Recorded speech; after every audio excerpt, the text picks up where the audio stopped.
I really think that no matter what, people are interested in the human experience of what someone's going through. And the way I approached my character was as real as possible. Queríamos felicitar por el trabajo que has hecho y ya te darás cuenta. Yo quisiera empezar por una producción que se llama Stanley 2. Es obviamente de Jatenjor. Es sobre una historia loca, sobre amigos pasándola bien. ¿Qué recuerdos te trae interpretar al padre Hazard? Y también sobre qué opinas sobre las películas de este tipo, si queremos seguir visualizándolas. Okay, we are going early back in your career with Stanley 2, The Legacy. We know that there is a really crazy movie, a really old movie, and you play Father Hazard. And yes, man, Jhon always do that, go early. And the question is not only what are your memories, but like almost 20 years, more than 20 years, but do you feel that this type of movies needs like to come back, keep doing it? These really fun, crazy movies back of those years? Well, that movie was from high school. A friend of mine is a filmmaker, and he's out here in LA now. His name's Jatenjor. He was making films with VHS tapes, kind of thing, and he asked me to be a part of his second movie because we didn't know each other in high school when he did the first movie, and he's really into puppets. So he asked me to be the scary priest because I'm really good at bad guys. And what's funny is that guy currently is working with Jim Henson Companies. He was one of the puppeteers on Earth to Ned on the Disney Channel, and he's done a lot of work with puppeteering. He was on that what was that group that just went to that had that puppet. I mean, what's the name of that group? I'm horrible with names when it comes to band, but he's been in concert now with this group that has toured the world, and yeah, he's really amazing in doing that. So he decided to release these videos on YouTube and put it on my IMDb, and I'm like, dude, we did this in high school. Why are you putting this movie on IMDb? Lord. But then he is the first person that I worked with when I moved out here in 2006. We did that next film that is listed, I believe, Death to Tempo. And at that time, I was actually living in my car that we filmed in. And yeah, he was wanting to make that film for 5 years. And once he found out that I moved out to LA, he was like, let's do it. So, anyway. I will translate because Jhon needs to know that. Jhon, es que tienes que saberlo.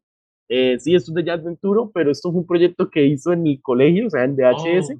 Es una locura porque, pues cuando se reencontraron, él le dijo como que, ¿por qué subes esto a YouTube?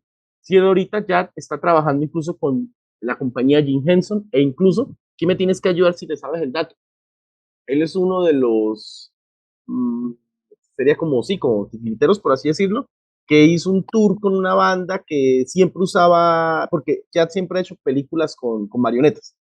No recuerdo el nombre, obviamente, pero él incluso estuvo en ese tour mundial, e incluso, él lo llamó para la otra película que pues, ya iba a ser, que era la muerte de Tempo, de Doc Tempo, pero en ese momento David estaba viviendo en su carro y creo que no se dio esa oportunidad, pero mira, esto tan bacano porque técnicamente es como el primer proyecto, un proyecto de colegio que llevó a personas que tienen ahorita una carrera muy, muy interesante. Muy buena pregunta, por cierto, y sí, después echan VHS. Eso es increíble, eso es amazing. También vale recalcar dos producciones, que la verdad es el tema sobre el periodismo. Primero sobre Pine and the Boot y obviamente The Red Machine. Son dos producciones, uno es un corto y Red Machine es un film. Entonces, ¿qué opinas tú David, que se necesita visualizar más el trabajo que han visualizado los repartidores de periódicos? ¿Por qué cree que es un poco infravalorado ese oficio? Y también olvidado el de los criptógrafos. They're really, really old projects that are pinned at the boot and the Red Machine. We know that there is one is a short film, another one is a movie. And there is like a crazy homage for Forgotten Wars, cryptographer, news, how do you say, like paper boys. So yes, what your opinion about these two projects, movies that they try subjects about really, really strange jobs? Anything you can tell us about? And don't worry, we will talk about the later, but the new stuff. But let's talk about the old stuff, man. About the selling the paper job. Yes, the one. Yeah. So I actually did that job, which was selling the newspaper in grocery stores. And the guy that I had gotten the job from was an actor. And he was like, I want to make a short film about our job, which you encounter random, people when you're working in the grocery store. And so he made it seem like one of the people that he would have to sell the newspaper to was a pimp. And he showed up with one of his girls, and I was just there to help be a background actor. And then all of a sudden I started helping with lighting because they couldn't get the lights to get the disco balls. So I found a mirror that was near the edge of the grocery store and shined the sun into the disco ball. And we just really just wanted to create a short film about something that we knew, that we were familiar with, because we did that job, and we made a real comedy. And he gave me proper IMDb credit. And I forget that you're interpreting. So if you want to take a break and then interpret that first, then I could talk about the next thing, which was Red Machine. That was the first big project I worked on when I moved out here to LA. And I lived in Florida, and I actually found the job on Mandy.com way back when it was free and wasn't trying to take all of your money. And it was for production jobs. And I was trying to, not that I ever do my taxes properly, but I was trying to write off the trip from driving from Florida to LA because I was going to get there in time for a job interview on Monday. Mm-hmm. And I got the job, which was a non-paying job because it was an independent film, and they maybe give me $100 a day. I don't even think they gave me that much. But I got on set, and I was just a PA to help production assistant. And I was the only one that showed up. And the art department guy was like, we need to paint this entire hallway to look like a naval base. And I was like, okay. So I just started painting, and I did the entire thing by myself. And they're like, holy crap, we weren't expecting you to help out that much. What can we do for you? I was like, well, I'd like to keep working on he's like, can we give you some sort of position title on the project? And they're like, how about art department coordinator? I was like, all right. Cause I wasn't the art department designer. That was the other guy that told me what to paint. He's like, we'll give you coordinator. And then I ended up working on that job for about 5 weeks, helped create a cigar shop out of random pieces that I found. So if you watch the trailer for the Red Machine, all of those rooms were supposed to look like they're from the 40s, and I helped paint all of those rooms. And then I ended up getting a background role as an actor in one of the scenes because they needed somebody to step in. So I got an acting role and my first art department coordinator credit. Si no conseguimos la película, sería interesante ver el trailer de Red Machine, porque aquí hay una historia muy bella. Sí, fue el primer, digamos, como gran película donde David estuvo. Y es una locura porque él estaba, bueno, dice que lo consiguió en Mandy. Eso es una página que en esa época pues no cobraba, ahorita sí cobra bastante por... como 5 euros. Sí, sí. Entonces dice que cuando se apareció, simplemente se apareció por allá, creo que están pagando como $100 el día, y de repente le dijeron, necesitamos que pintes esto, ¿lo podrías? Y él dijo, sí, dale.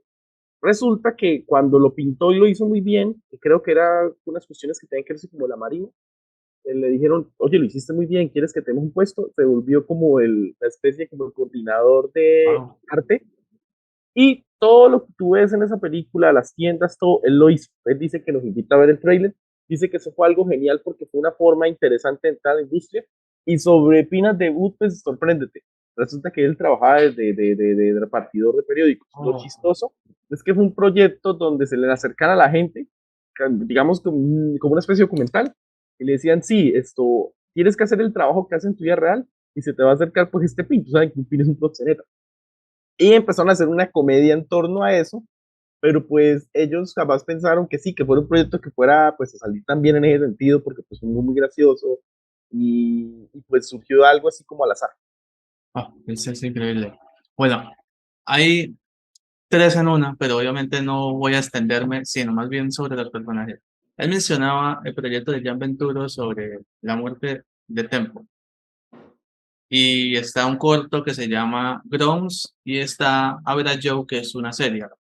Mezclo esto para que se lo pregunte para él, para que él piense, porque siempre ha dicho que le ha gustado las preguntas complejas. Y es, ¿qué pasaría si Tempo estuviera en Average Joe? ¿Será que sería feliz y también encontraría el amor a través del café? No sé, Pero tengo que meter Grounds también. sí. Vamos a la fácil. ¿Qué pasaría si Tempo estuviera en Grounds in Average Show? Okay. Jhon told me that you like tricky questions, so here comes one. You tell us something about the death of Tempo, and the question is, what happened if your character in that movie appears in Grounds and Average Show? What happens? Well, when you watch the film, it's pretty much told from a voiceover from my main character. And have you ever seen American Beauty? So American Beauty is the same sort of scenario where you're listening to the voice of a man who's already passed away. So this character was written by Jack, and he used to do temp work. And that's just where you're hired for a day or two to go into an office and help them file papers if they're shorthanded. So you don't have a permanent job; you're temporary. So that's why it's called tempo, because he considered himself temporary. And the job was so soul sucking that he would load up on caffeine and not sleep because he was still trying to pursue his art at night after his day job. And the city just pretty much ate him alive, having to be in traffic and constantly smoking and drinking. So at the end, he pretty much dies in the bathroom while he's on a break trying to avoid going to work. If that's the answer to the question, I'm not sure how tricky that is. How tricky was the question? Did I get the question right? Yes, but the truth is that what happened if that character appears in Grounds and Average Joe? Another word that you made. No, they don't appear. They're No, not. They're not in it. But what will happen if this character appear in those projects? Oh, Yes. if the character appeared in those projects, I don't know. I don't understand how that would be relevant, because he's a guy that's just completely not in those styles of show. Those are comedies. Yeah, Death of Tempo is more of a drama, and Grounds was an acting class project about a coffee shop. So, if anything, Tempo would probably just be a customer that came to get coffee, just to get up on his caffeine to make sure he can make it through the day.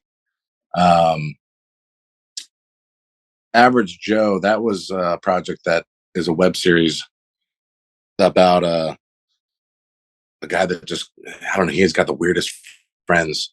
I don't think Joe would be friends with Tempo. I think they might just get in traffic together and have an altercation like road rage, but I don't think they would ever be friends. That's probably the answer to your question. Yes, that's a great answer, and I will translate it. Jhon, vas a quedar contento.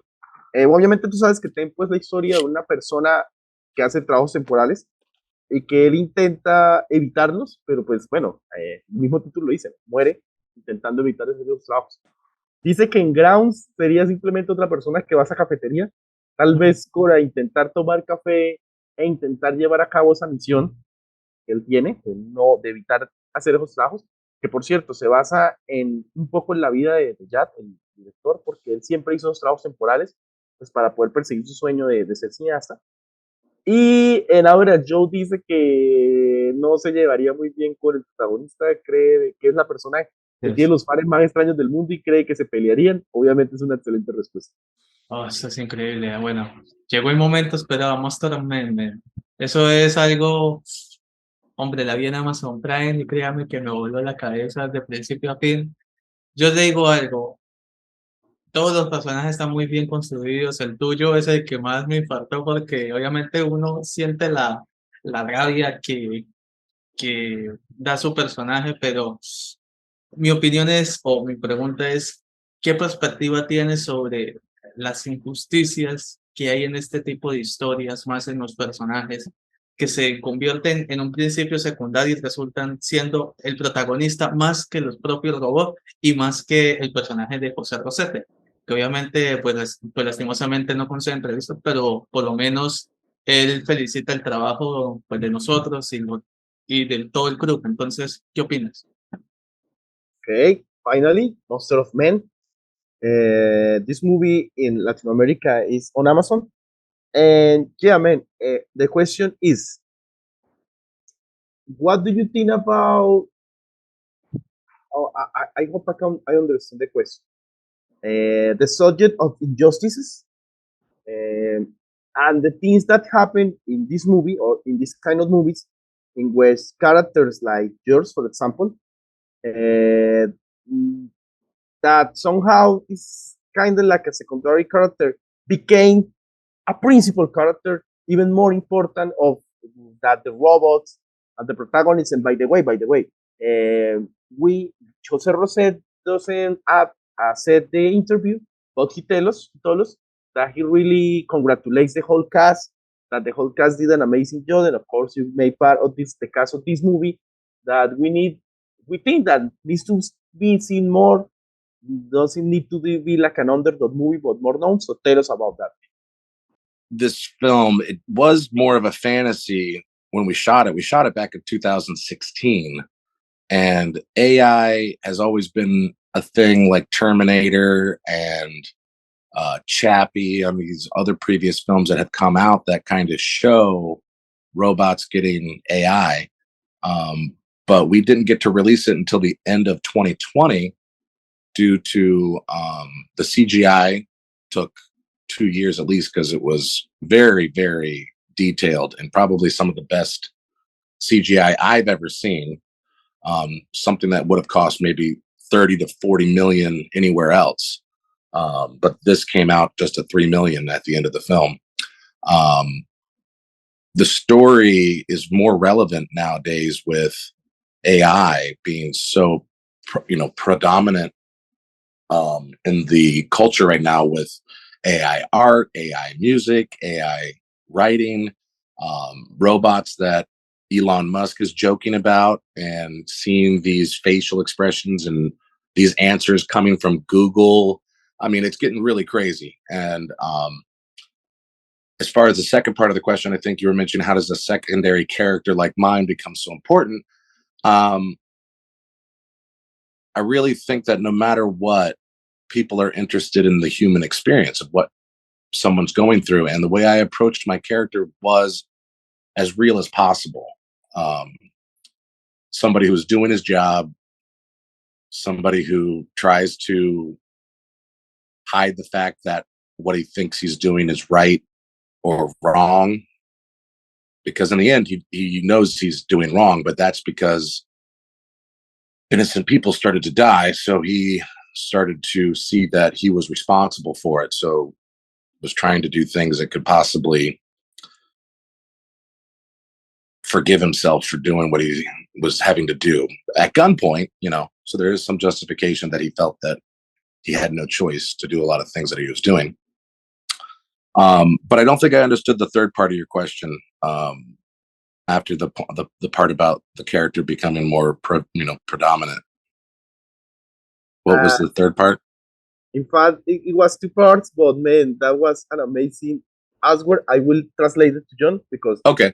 For me, it's like a mind blown that knowing that this movie costs only 3 million. Yes, Yep. it looks like a. I will translate. Okay. Jhon, creo que entendiste. La película se comenzó a grabar en el 2016, pero tardó porque se tuvo que hacer todo el CGI, y el CGI, que es uno de los mejores, obviamente, que se han visto recientemente, se ve como una película de 30 millones de dólares y costó 3 millones de dólares. Dos. Wow. Sí, exacto. Yo quedé como que igual. Segundo, dice que esta historia es muy relevante demasiado relevante ahora con todo lo que está ocurriendo, ahí por ahí oíste nombres, con todo lo que está ocurriendo ahora con la AI, la inteligencia artificial, de cómo incluso, bueno, no solo la música, la literatura, todo está siendo producido, sino que puedes obtener incluso las reacciones más, no sé, reales, incluso de las mismas apps que tú usas, ni siquiera máquinas, sino apps. Y dice que como lo de un personaje secundario se vuelve relevante es tal vez el factor humano. Ya David entendió que se estaban cometiendo errores, que se estaban perdiendo vidas y que él asumió eso. O sea, de mi parte, y él también está de acuerdo con lo que pues, decía José, ¿no? De que esta película necesita más Visibilizar. visibilizarse el elenco y claro que sí, que no sea una película que se esté viendo por debajo del radar. No sé si tengas más preguntas. Aplauso. Oh, bravo. Oh, David, David. No, no, men, primero felicitarlo. Acá en Latinoamérica se está reproduciendo Sí. por todas partes, está en Telegram y su personaje de Kruger es asombroso. Yes, man, we need to tell you that this movie in Latin America is becoming like a. I know in the States also, but here is like a cult, some kind of a cult classic. In every Telegram group is being shared. I don't know how the link, and you made a really amazing character. So, man, I hope this space, this channel, become like a space to recognize that. John, ¿va a decir algo? John, dime. Sí, claro. Felicitarlo por ser uno de los pues, personajes principales, obviamente sin demeritar a Pin sobre el video musical nuevo. Y pues hombre, estuviste increíble, te robaste todo el show. Yes. And thank God John mentioned that because I got a question. Tengo una pregunta. We saw one of your latest works and you still the show, man. Not because you're here at the channel. We really love your part in the new Pin video. Oh, man. But hey, wait, let's go back talk about Monsters of Man is becoming a cult. It's Yes. becoming a cult classic film. Where? Man, in Latin America, it's crazy because John, and I will tell by like John and myself being friends. He started to talk about this movie and he was like, I need to interview somebody from this movie. I don't know the director, the actor, because I really want to see it. He saw it on Amazon. Unfortunately, I don't got Amazon, but I'm the translator. And he told me now that this movie is like in all these Telegram chats about movies in Latin America. This movie is one of the most mentioned. Wow. You want to ask more about this? Because, Yes. John, ¿tienes más info sobre cómo esta película está volviendo un clásico de culto? Dilo. Bueno, se está primero reproduciendo por todos los canales, por todas las redes sociales.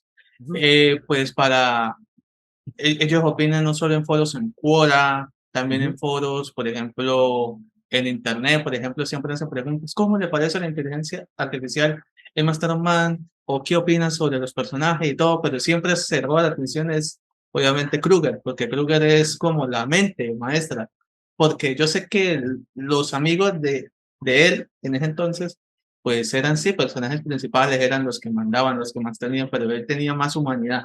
Entonces, ese es como, y en Latinoamérica, pues hombre, no solo en Amazon, están vendiendo hasta en DVDs, entonces, ¿qué opinas sobre eso? O sea, se están produciendo DVDs, tanto obviamente Blu-ray, pero más en DVDs. There is a crazy data, man. I don't know if it's a good or bad data, but it's a data.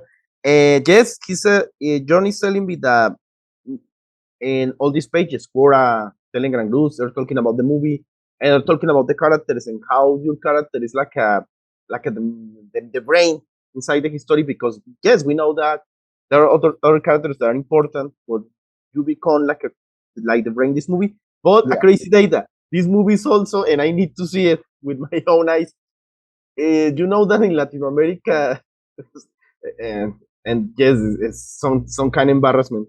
There is like a culture of selling pirate movies, and he had some the pirate DVD and even the Blu-ray. So it's crazy, but it's great because the pirate DVD or Blu-ray is being sold on the streets, it's like the movie's being sold with many people. It's crazy. Are movies being sold? Yes. Oh my goodness. Yes. Ya le dije a John que la película está I need to see pirateando. photos of this. I want to see photos of the bootleg DVD on the streets. I will ask John. John, si tú ves la foto del DVD pirata o el Blu-ray pirata, pásasela a O David. si alguien tiene de pronto una t-shirt o algo, se lo haré saber. En lo No, absoluto. y es más, me dice que si él, incluso, que sería genial, si él se entera de alguien, incluso que esté por ahí haciendo, mandando, sorry, if he finds out that somebody's making, not even the bootleg DVD, but like a bootleg t-shirt or something, he will, please, Jhon, share it, yo también quiero Yes. verla. Oh yeah, I would love to just see Promise. photos of it like on the street, like on a blanket with like bootlegs of it. That'd be fun. I would share that. If we're good enough to get bootlegged, that's a good sign. Yes, a really great sign, man. Jhon, tienes que hacerlo, por favor. No, prometido, I promise. Eso sí, es Yeah, verdad. Bueno, you haven't made it unless you're being bootlegged or being made fun of. So that's a good sign.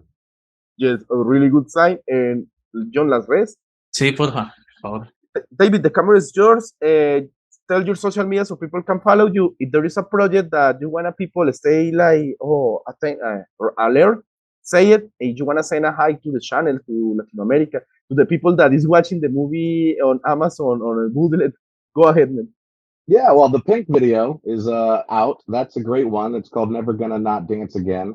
Definitely the most recent project. I'm a dancer as well. That's actually my agent that got me Monsters of Man is my dance agent, and she also submits me to films once in a while. And I've had that agent since 2015, and I've been in multiple like Jack in the Box commercials and music videos for Major Lazer. There's this song called Too Original that I was asked to dance in with Elephant is the artist, and that kind of kicked off a lot of my dancing, and then commercials, and now this Pink music video, which was completely random out of nowhere. But otherwise, I'm constantly creating short films, projects, and you can go to my website at odddogpictures.com. That's ODDD pictures.com. Yeah, ODDOGPICTURES.com. Yeah. I never know how to spell it either. That's why I got to keep repeating it. But obviously my website, davidhaverty.com, which has links to all of my Instagram and other projects, and links to this music video that I did last December for Megan Trainor. I was the dancing Santa Claus. So you can see that video on my website too. But yeah, other than that, I'm just constantly, hustling in LA, shooting live shows, short films. I do voiceovers as well. If you notice from my IMDb, did the English translation of the TV show Wrong Side of the Tracks. I was the corrupt cop, and we've got 2 seasons of that so far. I don't know if the second season's come out yet, but I think it has. Hopefully they haven't replaced my voice with somebody else. I don't know. You never know. And don't worry, if you can share later the address to Jhon, the direction, he will write it when this interview comes out so people can follow you. And man, it's great that you mentioned before we take the final picture, your career as a dancer. I was watching that, yes, you made more music videos. In fact, I saw that there is like a video that somehow is like the prequel video from Pink, because it's like in another mall, but some artist called Galantin, something like that. And I saw that you also appeared on Jimmy Kimmel. Sí, Jimmy Kimmel. Yes, Congratulations, man. Come back. That amazing song. I remember that album, man. Dance off. Yes. Jhon nos estaba contando que es que se viene un proyecto, o sea, él hace mucha voz en off. El proyecto que se viene hoy, película alemana, donde él hizo la traducción, pero él, si tú has visto la serie, obviamente, el extranjero, Wrong Side of the Tracks, él es el que hace la voz del policía corrupto, 2 temporadas, y obviamente es bailarín. De hecho, el que le dio el trabajo en Monster en Men es el profesor de danza de él, y el video que lo lanzó a la fama de cierta forma es un video que hizo con Major Lazer. Claro, promocionar a davidhaverty.com, la página oficial website, el Instagram David Haverty y olldogpictures.com. Eso es increíble ahí. David, gracias. Thank you for having me, guys. No, thank you, man, My for being pleasure, here. man. Pleasure. Welcome And forever. I will wait for the pictures of the bootleg. If Jhon don't send it, I will send it a machine to punch it out. Yeah, find it. I would love to share that with the cast. We still have a little WhatsApp between all of us over the last 6 years that when anything comes out or we see anybody else doing another project, we'll share it with the group. And we saw some back in the day because I don't think we actually have a Blu-ray. I don't think it really exists. So, but we've seen covers that have been made. So it's interesting to see. I'm not sure. I think there was one country that got a Blu-ray, but otherwise it's all been digital. So I have no idea how these Blu-rays exist.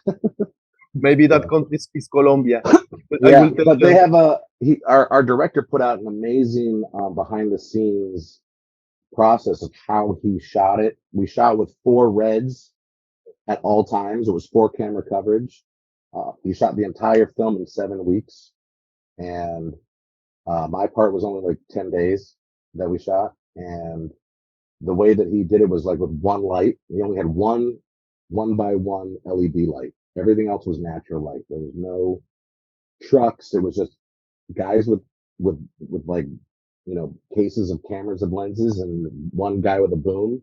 And that was it. We had nothing else. And it was incredible. Mark Toya is a genius. And to see him work up close was incredible. And now when you go look at his show reel and you see the people he's worked with, to have his respect and his interest to work with me again is beyond amazing. It's something I would never expect somebody of his caliber, to be interested in working with me again. But he hits me up all the time with projects that now with real budgets, 20, $30 million, which is still a small budget compared to big blockbusters. He still is hitting me up and saying, "Hey, can you do this kind of accent? Hey, can you drop 40 pounds in the next 3?" He's trying to see if he can get me into his next project. So we'll see. Before this ends, I need to translate that because it was amazing. And I will ask you a favor in behalf of Jhon. When this interview comes out, share the link to the WhatsApp group of the movie. Jhon, obviamente le dije que es que él tiene un grupo de WhatsApp todavía con los de la película después de 6 años. Le dije que cuando salga esta entrevista la comparta. Tienes que saber esto. Solo se usaron 4 cámaras red, solo se usó una luz, todo lo que ves es luz natural, o sea, ¿cómo demonios? Y eso se grabó en 7 semanas, el papel de David fueron 10 días, y pues ahí se demuestra lo genial que es Mark. Lo bueno es que ya le van a dar un presupuesto a Mark Todd, al director, para una película más grande, como 20. One light, don't forget about the one light. Yes, una luz, one light. Increíble, Jhon. Increíble. Gracias, David. Thank you. Gracias, David. All right. Good day, man. Have a nice day, man. Bye. Have a nice weekend. Bye. Bye.